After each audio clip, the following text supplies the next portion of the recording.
we talk about the developing population centers around the world. Now, when I look at this, I was somewhat amazed, and walk with me. These are guaranteed statistics, if any statistics are ever guaranteed. These are legitimate source numbers. If you look at India, 1.2 billion people. China, 1.3 billion. Look at Africa, 1.0 billion. Look at the Arab world, the 22 Arab League countries, 358 million. Another developing world, which is probably beyond your reach now, and that's Latin America, 583 million. Now that gives us a number of $4.5 billion. Think about that, ladies and gentlemen. That's half the population of the world. That's your marketplace, the developing countries of the world. Now pause for a second. How much penetration does QNet have in each of these market areas? Not enough. When I talked to Donna about this, Donna Empson said, Professor King, we have small market shares in most of the developing countries. Let's see the next slide. Let's look at this number differently. Let's say of those 4 billion people, how many of those people are in fact qualified financially to deal in the network marketing arena? My students, when I show them, you made the previous slide back. When I look at these numbers and I talk to my students about this very slide, they say, but Professor, those are all poor people. To which I say, yes, but not all of those people are poor. Do we agree? The important thing is organize to do business with those people as they are. It's imperative we understand and deal with them from our perspective, given their level of economic power. What is it? Let's see the next slide now. Next slide. Looking at this, I think the numbers become clear. What did I do? The United Nations has estimated that in the developing world, roughly 20 to 30% of the developing country population is middle or upper class, 20 to 30%. That's a number. Now, if you use simple arithmetic, 20% of 4 billion people is, in fact, use the number that you see there, 900 million up to 1.4 billion marketing prospects for QNet. Does that make sense? Now, my central theme is that as we look at this, focus your attention where you have the power, where the growth exists. My central message is the opportunity is in the developing sectors of the world, and you're looking at the size we can forecast to be 1.4 billion people. That's your marketplace. That's where you should focus your effort, and all of you can qualify for being outstanding network marketing performers focusing on that market. Do you agree?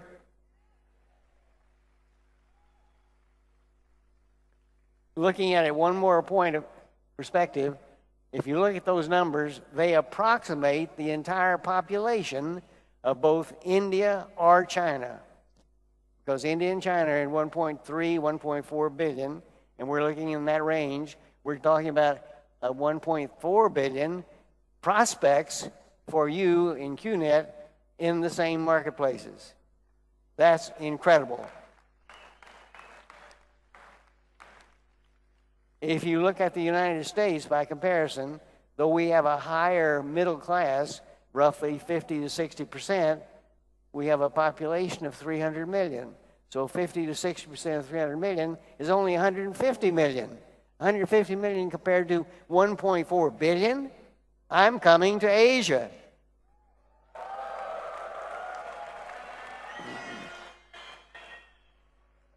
Let's see the next slide.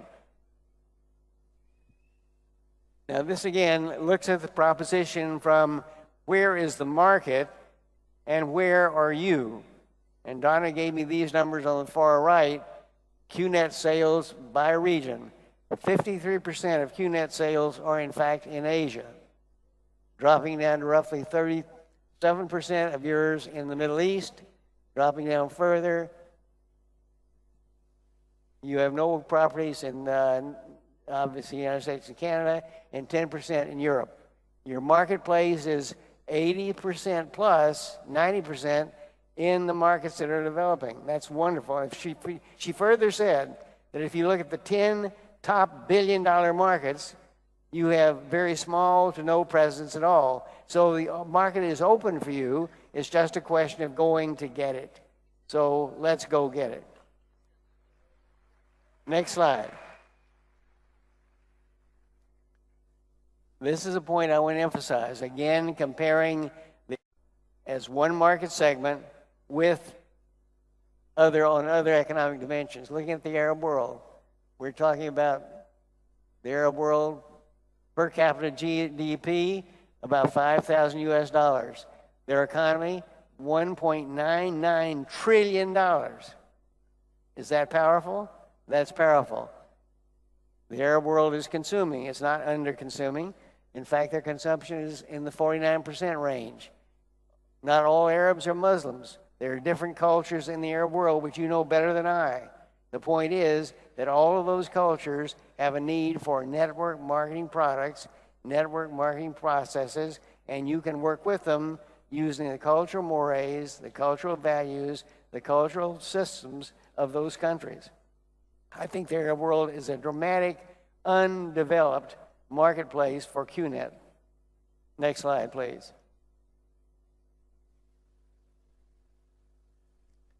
And here we see the story again. If we look at the Arab world, a large population of the Arab world is under 25 years old or lower. The end result is not like similar to the other developing countries in Asia. We're talking about substantial growth in the young people. The young people represent a capacity, an opportunity for growth and development that can't be readily matched anywhere else in the world. This is a point to emphasize. The opportunity is there. The question is, how do you go about getting it? In the United States, we have a population we call the new millennials. These are people between 18 and 30 years of age. They're our hardest market to reach. They're needful. They need work. They're interested in investing. They're interested in trying new adventures. They're leading the edge in home-based business development because they simply can't find employment. So the end result is applying that same model into the developing Arab world is a guaranteed winner if you use the right technologies and the right procedures. The marketplace is ready for development. In the United States, I'm in charge of building one university program aimed at teaching the new millennials, these young people, 18 to 30, how to do home-based business activity to give them a new entrepreneurial direction. We can do the same thing in the developing countries of Asia, Africa, and the Arab world. This must be focused. You must do it quickly. And the most important factor, these young people need income. More and more early marriages demand in the Arab world that they have enough economic power to support the marriage. So the end product is that market is rich, open, and viable. Next slide. Now I come to the richness of the presentation. I would like to emphasize 2 or 3 things. That I do not come to QNet as a new customer. I do not come to QNet naive about QNet. As many of you know, I had the opportunity working with Aaron George, he probably announced that, with his group, the Titans, in 2005. We did an outstanding program using a university model in Dubai. Outstanding success, several hundred people. We had hoped to go on to Africa and across the Middle East, but because of economic conditions and because of politics, that didn't develop. But I never lost touch with QNet. I never lost touch with Aaron. So when I went to see him in reviewing for this presentation today, I visited in his home, and he visited mine, met with his wife and family. The end result, we talked about the 2005 event. And I asked him, I said, Aaron, you've had some outstanding leaders. Are they still with you? Because we know that people dropping out represents a great problem for network marketing. He said, Dr. King, he said, almost all of those leaders are with me, and they've grown to success. As a matter of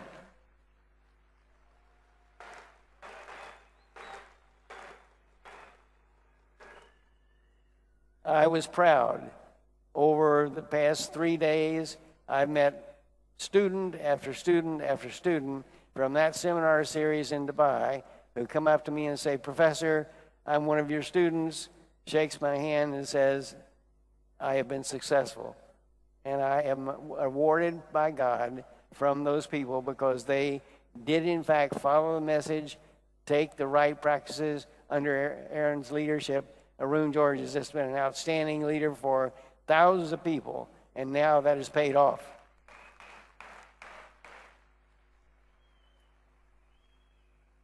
Now let's go to the next slide. The next slide is very simple, and that is that I think you have an outstanding path, an outstanding record. I emphasize the positive detail. Number one,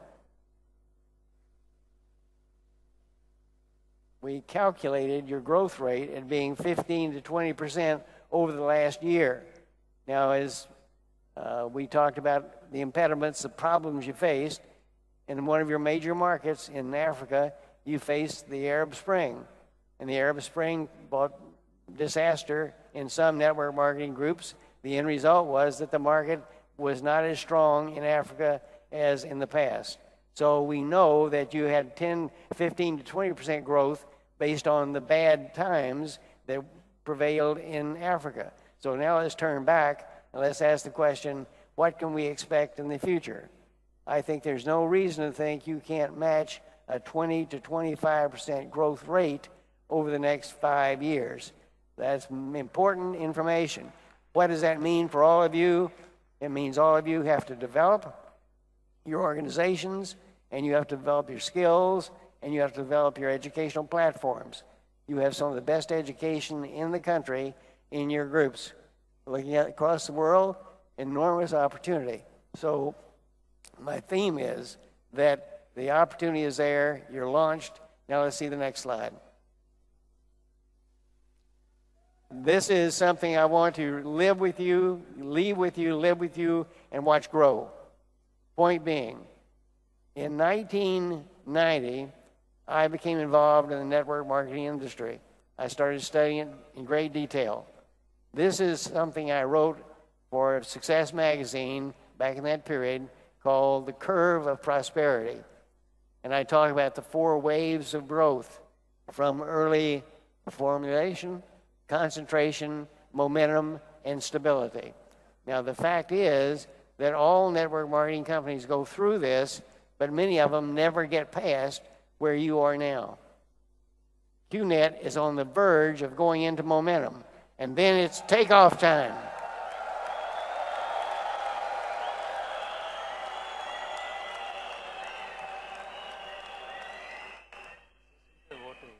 Sorry?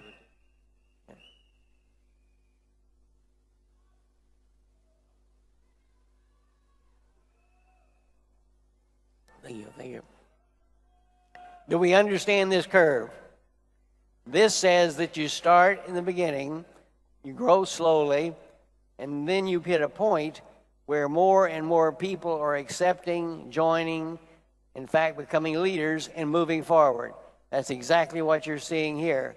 The point being, you are entering momentum, and when you enter momentum, you start doubling, tripling, quadrupling sales and leadership until you hit stability. For companies that do a good job in managing momentum, they never get to stability. They just keep adding products, adding leaders, building further, expanding to new markets. It's a continuous growth process based on strong corporate leadership, strong field leadership. You have all the components, in my opinion, to keep this formulation process going into momentum, into stability, never. We'll just keep momentum going indefinitely. Okay. Next slide. Now, as I sing praises about what you could do, let's turn to the organization and look and see what you have done. First, you are a member of a conglomerate. QI, the conglomerate company, has components like you and others. The important thing is you have a strong corporate leadership that you heard from last evening.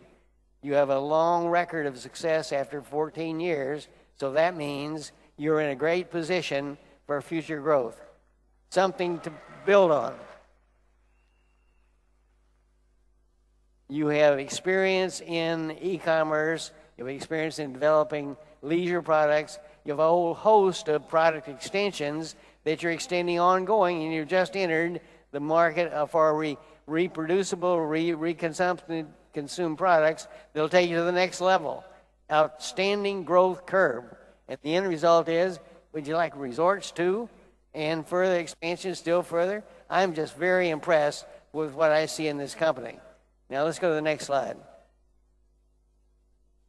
In terms of this particular topic, I want to say two things. That I have worked with many network marketing companies around the world. The first thing I was introduced to with QNet back in Aaron George's initial orientation to me in 2005 was a strong ethical behavior and philosophy and outlook of the leaders. And I didn't understand that until I watched them grow over time. These 4 points are so important to your people. And I see it, I've been seeing it for 3 days. I've been watching all of you. The notion of service, all of these young, successful people doing yeoman service, doing waiting tables, pushing carts, doing all the heavy-duty work, and yet they're successful entrepreneurs. When I talked to one today, and I said, why do you do this? It's not necessary. You're already successful. His comment was, it's to give back. We have been very successful. We believe it.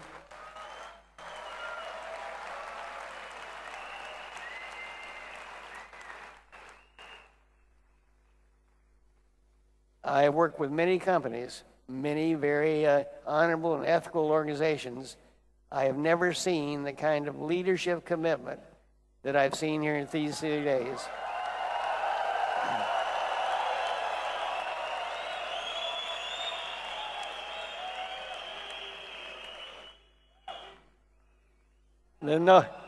The next point, the idea of teamwork. You have these teams, your V partners, building these fantastic organizations. I don't know of any company in the country, none in the world, that have this kind of experience and expertise and sophistication and enthusiasm that you have in the teamwork side.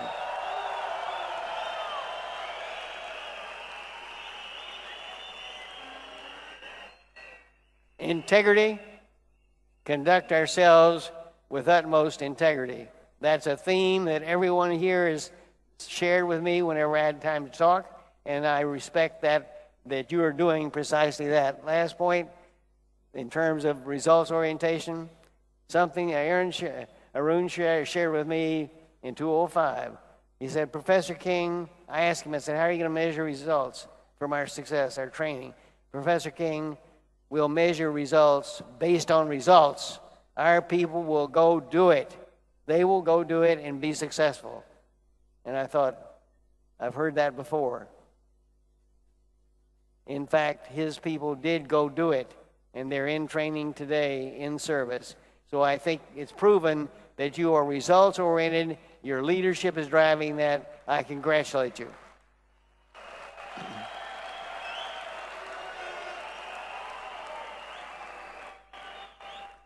Next slide. This is a burning theme I have.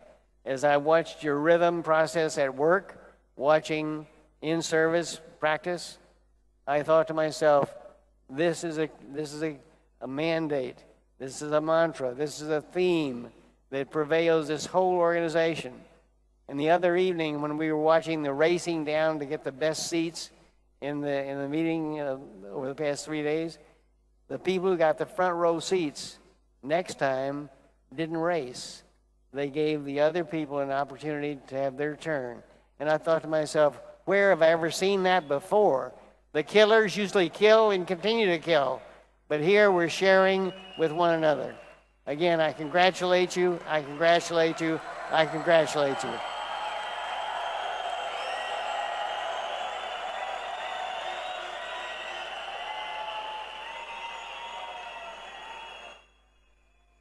Next slide. As I look at your accomplishments, I'm merely reading off the pages now. You have this information better than I. I'm simply saying, look at the achievements you've in fact put together. You have a whole distribution system of corporate management, of V partners, V associates. You have agents doing other things in the markets, and you have an expansion mentality that says you are going to go forward in the developing countries. I think your organization is built to do it. I think you can do it. I wish you Godspeed in getting it done. Next slide. Next slide. If you look at the issue I often evaluate companies around, what are they doing in terms of product development? If you don't keep your products alive, you're going to fall. You're simply going to run out of sales opportunity. And I looked at what you've been doing, and your leadership told me that these were your 4 criteria: innovation, exclusivity, quality, and the fit with the QNet philosophy, and fitting your markets. The end product is, I think those criteria hang well. And yesterday, we walked through the display of all your products, and I was amazed at the breadth of your product development. Let's see the next slide. Look at this. You're covering the consumer market very effectively, all the way from energy to fashions to home care, education, weight management, personal care, luxury, nutrition, holiday. And again, I come back to the fact that you're now getting repeat purchase products into the market. You're doing a job there that will grow over time, will guarantee you duplicate purchasing, recurred buying, and give you greater strength for ongoing sales. So I think you're in the right place, in the right direction. I give you full credit.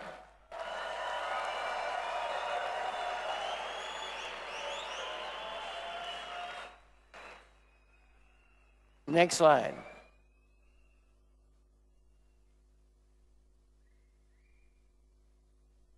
I come back to this story. Next slide. Next, roll back, I'm sorry. We duplicated. Roll back one more. This program here, I want to reemphasize this recurring repetition of consumable items. I want to emphasize that's your next growth platform. I want to emphasize how important that is. The more of that kind of reproducible sales and service, the better. The theme is that this can be done now very effectively. Now let's go to the next slide. Your distribution system's in place. There's no question about getting it done. Now I'm going to pause for a second. In my summary conclusion, and I was given roughly 40 minutes, in my summary conclusion, I want to emphasize one thing, that education is the most powerful single platform for building a network marketing company. Education of its leadership, education of its customers, and maintaining an ongoing forward-thinking management style. You have all of those things in place. But through Networking University, we're going to be building a stronger educational platform over the next 6 months to a year. So I think the educational component, which I, of course, promote, I'm an absolute educator at heart, I promote that. I think you're going to be able to do it. I think we're going to have a platform to give you more and more direction, and the company is committed to it. So just look for the announcements to come. Networking University is going to offer you a certification program so all of your leaders can become powerful and be ever more competent in training your downline. The best is yet to come. So in summary,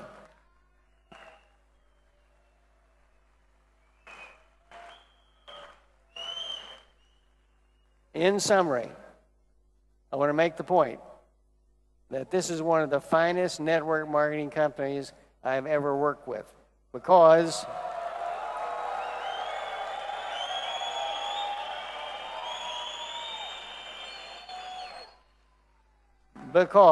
you have components that have come together. You have an outstanding management team that has in fact built a core philosophy around your values, your systems, and your beliefs. That core model for operational behavior is good. Secondly, you built an infrastructure of company. You built structure, corporate, major leaders, agents, a distribution system that works. You have a product development program that's ever expanding, going into consumable products. And more importantly, now you're building an educational program that will give you the foundation for future growth. As I close my presentation, I simply say, you're a company that has enormous potential. But before I close totally, I want to say something else. I've continued to talk about I all through my presentation. I want to emphasize several points. Number one, I am not I am we. I would like to recognize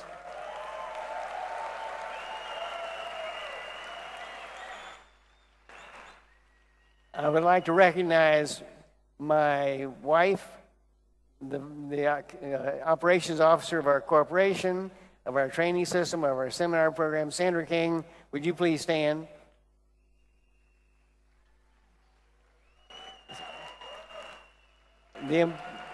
I could not be here if she weren't here. Now, item two. I want to recognize that I would not be here without the support of Donna Imson and without the support of Dr. Injay. I would not be here without the support of all of you who supported me during this hour. And to all of those in-service people,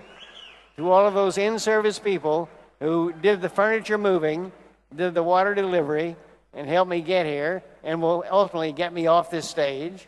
I very much appreciate their help, and I'm going to be here a while. So the important thing is I'll be here next time, and I won't need a chair. With that,